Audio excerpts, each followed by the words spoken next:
നമസ്കാരം. വിക്രമാദിത്യ കഥകളിലെ 35-ാമത്തെ കഥ. എന്തു പേരു വിളിക്കണം?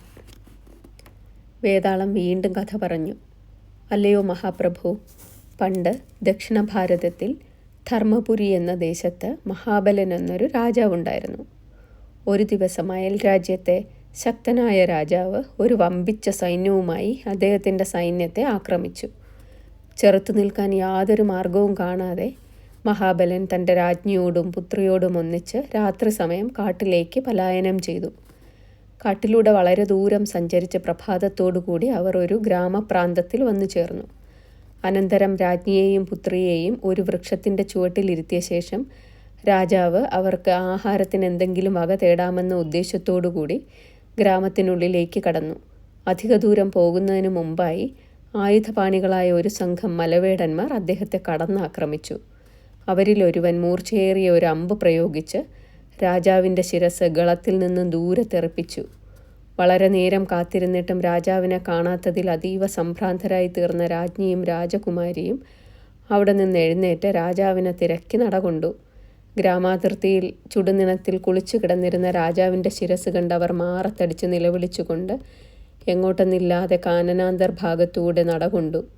കൊടിയ പട്ടിണിയും ദുഃഖവും മൂലം അർത്ഥപ്രാണരായി തീർന്നിരുന്ന അവരിരുവർക്കും പിന്നീട് ഒരടി പോലും വയ്ക്കാൻ നിവൃത്തിയില്ലാതെയായി. അവർ അസ്തശക്തരായി നിലം പതിച്ചു. അതേസമയം സ്വപുത്രനോടൊന്നിച്ച് നായാട്ടിനിറങ്ങിയിരുന്ന ചന്ദ്രസേനൻ എന്നൊരു രാജാവ് അതുവഴി വന്നു. 2 സ്ത്രീകളുടെ കാൽപ്പാടുകൾ നിലത്ത് പതിഞ്ഞിരിക്കുന്നത് കണ്ട രാജാവ് സ്വപുത്രനോട് പറഞ്ഞു, ഈ കൊടുങ്കാട്ടിൽ മനുഷ്യരുടെ കാൽപ്പാടുകൾ എങ്ങനെ പതിഞ്ഞിരിക്കും? പുത്രൻ അഭിപ്രായപ്പെട്ടു, ആരോ സ്ത്രീകൾ അതുവഴി കടന്നുപോയിട്ടുണ്ട്, അവരുടെ കാൽപ്പാടുകളായിരിക്കണം. പുരുഷന്മാരുടെ കാൽപ്പാടുകൾ ഇത്രയ്ക്ക് ചെറുതായിരിക്കണമെന്നില്ല. അതിനു പുറമെ ചുവടിൻ്റെ പിൻഭാഗം താണിരിക്കുന്നത് കൊണ്ട് അവർ സ്ത്രീകൾ തന്നെയെന്ന് തീർച്ചപ്പെടുത്താം. അതീവ സുന്ദരികളുമായിരിക്കണം. ഒരാളുടെ ചുവട് വലുതും മറ്റേയാളുടെ ചെറുതുമായിരിക്കുന്നതിനാൽ അവർക്ക് തമ്മിൽ പ്രായവ്യത്യാസമുണ്ടെന്ന് തീരുമാനിക്കാം. രാജാവ് പ്രതിവചിച്ചു, വരിക, നമുക്ക് കാട്ടിലൂടെ കാൽപ്പാടുകളെ പിന്തുടർന്ന് ചെന്ന് അവരെ കണ്ടുപിടിക്കാം. എൻ്റെ ഊഹം ശരിയാണെങ്കിൽ അവരിൽ വലിയ ചുവടുള്ളവളെ ഞാൻ വിവാഹം കഴിക്കും, മറ്റവളെ നീയും വിവാഹം കഴിച്ചു കൊള്ളണം. ഇപ്രകാരം വ്യവസ്ഥ ചെയ്തുകൊണ്ട് അവർ മുമ്പോട്ട് നടന്നുപോയി. കുറേയേറെ ദൂരം ചെന്നപ്പോൾ മുൻപറഞ്ഞ അമ്മയും മകളും കൊടിയ ദുഃഖത്തോടുകൂടി ഒരു വൃക്ഷത്തിൻ്റെ തണലിൽ കരഞ്ഞുകൊണ്ടിരിക്കുന്നത് കണ്ടു. രാജാവും പുത്രനും അവരെ ആവും മട്ട് ആശ്വസിപ്പിച്ച് സംഗതികളെല്ലാം ചോദിച്ചറിഞ്ഞു. അനന്തരം അവരെയും തങ്ങളോടൊന്നിച്ച് കൂട്ടിക്കൊണ്ടു പോവുകയും ചെയ്തു.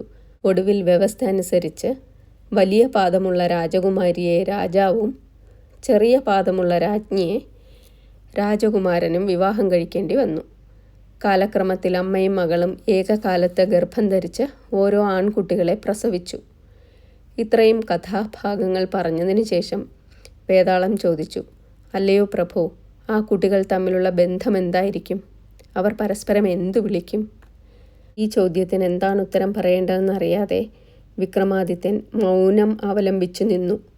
ഉടൻ തന്നെ വേതാളത്തിന് തന്നെ വഹിച്ചുകൊണ്ട് നിൽക്കുന്ന മഹാപുരുഷൻ വിക്രമാദിത്യ ചക്രവർത്തി തന്നെയാണെന്ന് ബോധ്യം വന്നു. ശ്രീ പരമേശ്വരൻ്റെ അരുളപ്പാടുകൊണ്ടാണ് അവൻ്റെ മനസ്സിൽ ഇപ്രകാരം ഒരു വാസ്തവ ബോധമുണ്ടായത്. അവൻ പെട്ടെന്ന് വിക്രമാദിത്യൻ്റെ ക്ഷാത്ര തേജസ് പ്രോജ്വലിപ്പിക്കുന്ന മുഖത്തേക്ക് നോക്കി ആദരപൂർവ്വം ഇപ്രകാരം അറിയിച്ചു, അല്ലയോ മഹാപ്രഭു, അങ്ങ് വിക്രമാദിത്യ ചക്രവർത്തിയാണെന്ന് എനിക്ക് നിരക്ഷേപമായി ബോധ്യപ്പെട്ടിരിക്കുന്നു. എന്തെന്നാൽ ഇപ്രകാരമെല്ലാം സംഭവിക്കുമെന്ന് ശ്രീ പരമേശ്വരൻ കൽപ്പിച്ചരുളുകയുണ്ടായിട്ടുണ്ട്. അത് എങ്ങനെയെന്ന് ഇപ്പോൾ ഞാൻ തന്നെ അങ്ങേ അറിയിക്കാം. ശ്രദ്ധിച്ചു കേട്ടാലും. അടുത്ത കഥ വേതാള ചരിത്രം. തുടർന്ന് കേൾക്കുമല്ലോ. നന്ദി.